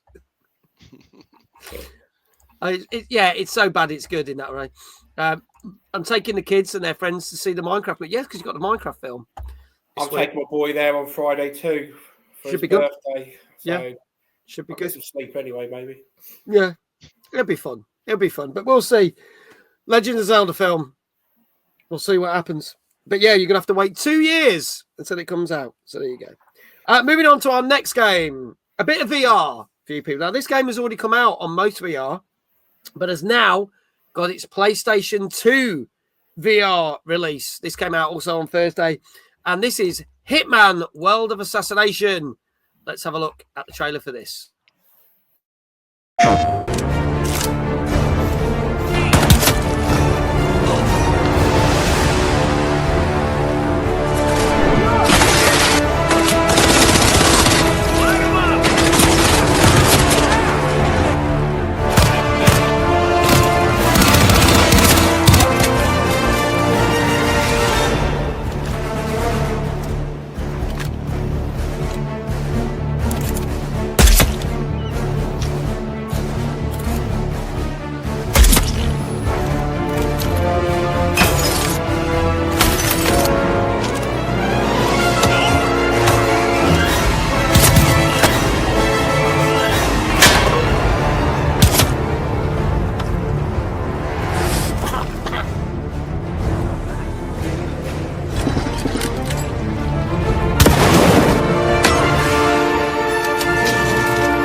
PlayStation. There you go, PlayStation noise. John Unicycle saying you have my attention, and now you are on my wish list. I have to say, this looks more action-packed than the normal games. Is it slightly more action-packed, or is it the fact that they've just focused on the action for the trailer for this one? Well, they're probably just focused on the action, aren't they? Just to show off some of the, the new sort of interactions you can do in VR. Because this looks like it's finally going to be the version everyone wanted when they originally said they were doing this in VR. Because the original sort of PS4 PC version wasn't very good. I think, especially on the PlayStation, you could only control it with a DualSense controller. So it kind of meant you were only like moving one of the arms. It wasn't a very good version. Then there was a Quest, Meta Quest version last year that was meant to be abysmal, especially graphically. It looked atrocious. Yeah. So it's like finally, they've brought out a version that's that looks good. They've actually improved all the the way you interact with it. You're using the move controllers properly, so you can actually control both arms, and you can dual wield weapons. Do manual reloads, and they've put some proper sort of gestures in, so you can do like a motion to like unlock a door and stuff like that. Stuff that does sort of make you feel a bit more immersed when you're playing it in VR. So it does look good. I think it's probably going to be definitely the best VR version of it to play. Yeah. So if I had a PSVR 2, I'd definitely give it a go. But I haven't. I'm not buying one. I've already got the Quest. I'll stick with that. No, fair enough. Hopefully it might come to PC. Then I'll have a look at it there. It might do, yes. Here we go. Yes! No! Shit! Yes! There we go. Jenny, thank you so much for the tier 1 sub that has now been gifted to CO. CO, enjoy 30 days of ad-free viewing. So there you go. They have split this title up too, like the Aliens game. So we might get another part. So it's in two. Is it in 2 parts, Danker? Didn't realise that. No, I think it does come with like every level from the pre-Hitman games. There might be like a cut down version you can buy, like they do like a starter pack. Okay. I think there might be something like that for the VR version, because I think if you do own this already on PlayStation, it's like $8.99 upgrade. For an get the VR parts go in. But once you do that, it does support the full game. Fine. All 3 Hitmans. Okay, so there's options. There's options there. Okay, interesting. I did see a thing that said part 1, but obviously that was on the trailer, so that's interesting. So your options. A couple of people got scores in, and I will ask Pete what he thinks about this. 8.5 from Ben. John Unicycle 8.5. He also said the PlayStation noise. We had that Bandai Namco noise last week, and you missed it, Dave. You haven't had it since January. There'll be more. Yeah, there'll be Elden Ring Night Rain in May. So I don't know for that one. Serious game, and that pops up at the end. M says an 8. Jenny says an 8. CO says an 8. Danker says an 8. Gozzo says an 8. Flame says a 7.5. Before we get your score off you, Pete, what were your thoughts to Hitman? Well, I've played quite a few of the Hitman games, so if you can assassinate people in virtual reality, that sounds a good thing to me. It'd be nice if there was a feature on it to go into augmented reality and select people outside you want to kill. Think of to add to that, like your boss that you don't like, or an ex-lover, exactly. Exactly. Not that we're endorsing that or whatsoever, but some people will get a kick out of that. What do you reckon this got, Pete? What do you reckon? score-wise. I don't think the visuals are amazing for what it is, but obviously VR, they always sort of compensate a little bit for that. Come on, I've got to get this one right. An 8. Going for an 8. Okay, Dave, what say you? I was thinking an 8 as well, so I'll go for an 8 as well. Okay, Matt's saying a 7. iQuail is saying a 7.5. Last chance, folks. This is Hitman: World of Assassination, which came out last Thursday on PSVR 2, and is probably the best version you can get of this game. So if there are no more scores in the chat, I can tell you that this did very well and basically pisses all over that terrible MetaQuest version that came out, because this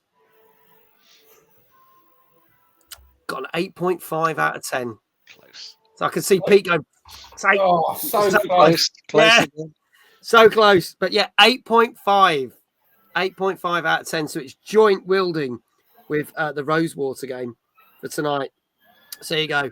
Our final news story. Ben says, yay, got one. Well done, Ben. Well done. And don't forget, folks, all these people that are getting them right in the chat, please do give them a follow because they spend their time watching this. So there you go. Drawn Unicycle as well. Well done. You got it as well. Congratulations. Do give them. They support the channel, so please do go support them. Final news story of the night. GTA 6. We kept asking, when are we going to get the next trailer? When are we going to get the next trailer? That seems to be the big thing. Why are we not getting trailers well in advance?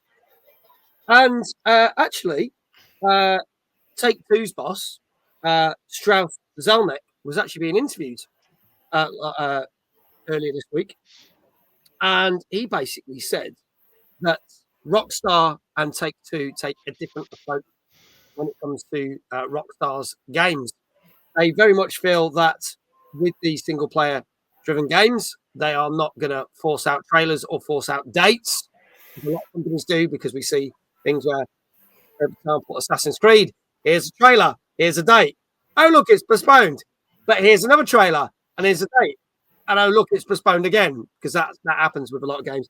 They have basically stated that they will not bring out another trailer or bring out certain assets for people to see until the time is completely right and they are very close to launching, which means depending on when people think GTA 6 is going to land will determine that we will probably get a trailer. Literally, we're talking weeks before the release of the game. So the question is, do we think this is a smart move, or do we think it's a bit odd how they've done it? So what are your thoughts, gentlemen? And chat, let us know your thoughts as well. I generally prefer it when stuff starts getting trailed. So, say probably like within like a year of it likely to be coming out, because at least then you're not waiting too long. Yeah, it's like Intergalatic you were talking about earlier. We had the trailer last year. Yeah, it sounds like it's going to be a number of years now. So it comes 2027. Yeah. Same with like Elder Scrolls 6. They did like a brief sort of trail for that fucking years ago. Years ago. Yeah. It's still probably nowhere in sight. It could be like a decade between announcement, trailer, and game coming out. It's ridiculous. So it just gets annoying, doesn't it? You hear about the game and then nothing about it for years and years. So I kind of prefer it when it's a bit closer to the release time. But I mean, hopefully, since we've got all the big summer stuff coming up, haven't we? Sort of in sort of June, maybe we might get a second trailer for it around about then. Maybe that might give us a firmer release date, because hopefully it's still going to be towards the end of this year. It would just be nice to actually see a bit more of it, because it's been so long coming, hasn't it? Yeah, a hell of a long time. I'd love to play it. Yeah, Pete, your thoughts? Well, this game's obviously been in development for so long. It makes you think. I'm a bit of a cynic. I think there's a lot of problems behind the scenes that we don't know about, and who knows? They probably developed this on one engine and then thought, through the years they probably upped it to another engine and then decided it's going to come out on one console. Now, my prediction is, well, I'll be amazed if it comes out in the next year or two. I wouldn't be surprised if it's delayed again and comes out on the next gen, or maybe the PS7. Who knows? I'll probably have no hair by the time it comes out. We all want it to come out, but it's like, what is it? Yeah. Does anyone actually know what the longest of gaming development was? I know Halo was about 10 years because I remember reading about it on PC, the original Halo. I don't know what the longest game in development was. It's a At bit one of a time it was Duke Nukem Forever. I think now it's Beyond Good and Evil 2. Oh, Dude. yeah. What about Duke Nukem Forever? Duke Nukem Forever was the longest one, which actually got a release, and obviously it was dog shit on release. But yeah, Beyond Good and Evil 2 is technically now the reigning champion, assuming it gets released, because if it gets canned, then it'll go back to Duke Nukem Forever. Oh, blimey. Well, let's hope it comes out, and then we'll be predicting how much it's going to cost on release date. It's going to be a three-figured number. I think it'll be about £100 game. I honestly think they'll really... They might do that. I think looking at some games, we had games. It's one that could probably get away with it, isn't it? Let's be honest. And people will buy it. But there you go. Oh, there you go. Away relatives for this game, I think. To be honest, I'm not that hyped for it. I know a lot of people. I've never been a massive fan of the GTA games. I will play it. I'll do it, but I'm not like, I can't wait. I'm like, well, when it comes out, and then I'll try it. So that's kind of how I feel about it. But yeah, I know some people are chomping at the bit for it, which is cool. Which is cool. Let's move on to our final game of the night. And Pete's got to get this right, people. Pete's got to get this right. This was in our top 50 list of games to look for as well. This came out on Thursday on PS5, Xbox Series X, and PC. And again, it's another Souls-like game, but this is the first Berserker Khazan. Let's have a look at this.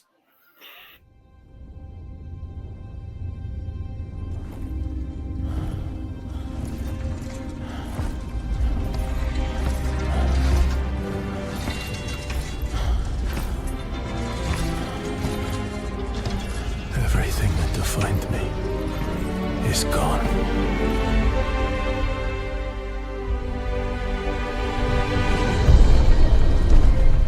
I thought if we defeated him, we could save the world. But I was wrong. We risked everything for them, only to be repaid in blood.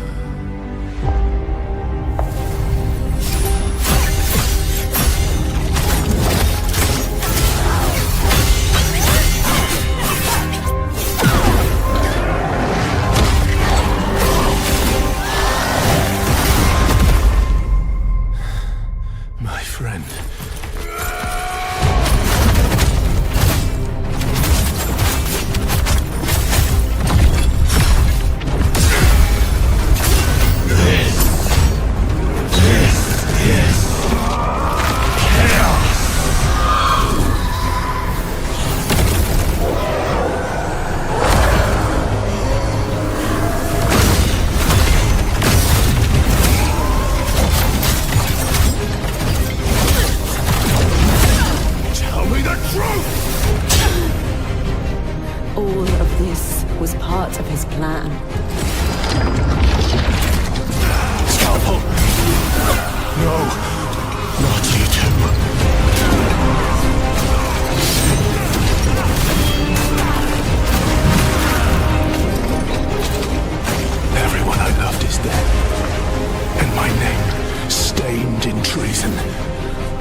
With your anger, what would come of it?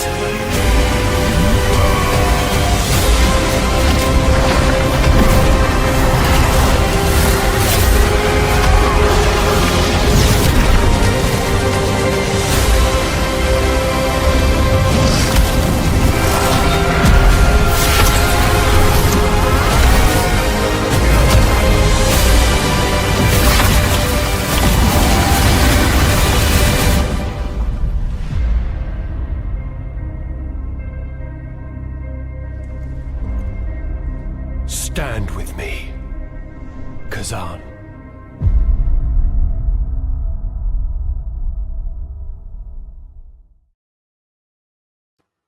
There you go, folks. That is the first Berserker Khazan, which came out last Thursday on PS5, Xbox Series X, and S, and PC. Dave, tell us a little bit more about our final game of the night. Yes, this is a sort of Souls-like action RPG. This one fits into an anime universe, I believe, the Dungeon and Fighter universe. Not that I know anything about that. It's not a follower of anime at all, but it fits into that world. Your character in this one is the great General Khazan, who gets falsely branded a traitor and then gets tortured. But before they actually manage to kill him off, he ends up forging an alliance with some ghostly entity that gives him all his powers that you can see him using the trailer there, and that sets him off on a trail of revenge to take out the people who falsely accused him. From what I've seen of it on trailers, it does look pretty decent combat-wise. It also looks pretty tough as well. Quite a few of the videos I watched, people say it is a pretty tough game. If you like your challenging Souls-likes, this is definitely up there with the very sort of challenging ones. Even though it's got a couple of difficulty settings, I think even the lower one's still meant to be pretty challenging. So you definitely want your skills to be up there to actually get through this by the sound of it. But it looks pretty decent. The cell shaded graphics they've gone for do look like they fit in with the anime style pretty well. Characters look cool. But yeah, I think it looks like a pretty good game. Okay, cool. Pete, your thoughts on this one? Yeah, looks a nice game. Like they say, the shaded graphics look nice. If you're into that sort of genre, then I can't see why you wouldn't want to play it. It's not, again, something I might play if it was on Game Pass, but I don't think it's something I'll give much time to personally. But I'd say a quick hello to Dave, because I haven't seen him probably since 2023. Oh, do you mean Mike? Oh, Mike even, God. Yeah, I was going to say Mike's here, yeah, because there's so many handsome men here. Hello, Mike. How you doing? Hi, Mike. There you go. Arquile says, I am a sucker for a nice bit of cell shading. There you go. Well, folks, let's see what the scores are for the final game. Let's see what people are saying in chat, and then I'll ask our guest and Dave. Joy on Unicycle, 7.5. Gozzo, 9. Jenny Sparkles, 8. CO, 7.5. DJ Mike, 7.5. Kindred, 8. Matt, 7.5. M, 7.5. Have I missed anyone? I think. No, I don't think I missed anyone. Flame, 8.5. There you go. iQuail, 8. Dave, we'll start with you. What do you reckon? I'm going to go for 8.5. Go for an 8.5. Pete? I'm going to trust Mike, and it's a 7.5. Mike, give me a Tim Hortons, please, from Canada. Getting a Tim Hortons, yeah. In Mike we trust. Okay, folks. Last chance. This is the first Berserker Khazan, which came out last Thursday on PS5, Xbox Series X, and PC. And I can tell you that he will definitely have to get you some breakfast items, Pete, because unfortunately he was wrong. And this actually got an 8 out of 10. So close again. So close, but not close enough. So, might get him a Tim Hortons to cheer him up. There you go. Well done to iQuail. Well done to Kindred. Well done to Jenny. All you that got that right there. Well done. I don't think... Danker's predicted score, by the way, was 9 when we talked about this in the top 50 games. So, yeah. So, there you go. And you got 8 out of 10 on average. So, there you go. So, well done to all those people who got it right. Shout out should be going out soon. And that, folks, is our show. Awesomely done. That is it for this week. We have got more games next week, including, it's quite funny because it ties me in, surprise, surprise, another remaster. We got The Last of Us Part 2 coming out on PC next week. So we'll be talking about that. iQuail says, we have a Tim Hortons in Liverpool. Another reason to come to Timeless. There you go. I don't do Tim Hortons, but I can offer Canadian whiskey. I mean, that sounds better. Go for Canadian whiskey anytime. I think back memories, don't it, Mag? And sitting in the village hotel getting hammered. Big shout out to our wonderful guest, Pete Ward, aka the Retro Games Master. Can we have his link for his website? It's nice. Been a pleasure as always. Go check out the website. Go read the articles. Fantastic, fantastic guy. Love Pizza Bits. We've known each other for a number of years now. He's a great friend. And please do go support his channel. There is the link. retrogamesmaster.co.uk. Go check out the site. Pete, thank you so much for being back on. Pleasure, guys. And, you. hopefully I'll come back for your 310th show. Well, hopefully before then, but do that. We might even get you on the Hopefully 300 show. We'll see what happens. Make it a special occasion. There you go. Thank you as always to the co-host that knows most. Great to have you back after you were away last week. Dave, thank you so much for being here, which is awesome. John Union Soccer says, your Tim Hortons are weird. They have burgers. Yes, they do. I don't rate the burgers. I rate the breakfast stuff, though. So there you go. Anyway, thank you to you lot in chat who've been awesome and watching the show. I will be back tomorrow evening with our community nights. We're back with the community nights. If you haven't voted, there are 4 community nights you need to vote for. There's a list of about 15 games you can pick. Having a quick look on the server right now, I can tell you, you've got until 5 o'clock tomorrow to vote for your favourite 4. And if this loads, Jackbox is winning, along with What the Dub and Among Us. So one of those games is going to be the game we're playing tomorrow night. So get your votes in the Discord, and we will be playing one of those tomorrow night. So you go. That's it from me. Let's go do a raid. Let's see who is on. Let's press the buttons, see what happens. And we will send you this wonderful audience over to another wonderful streamer. God, there's a lot of people on tonight. A lot of people on tonight.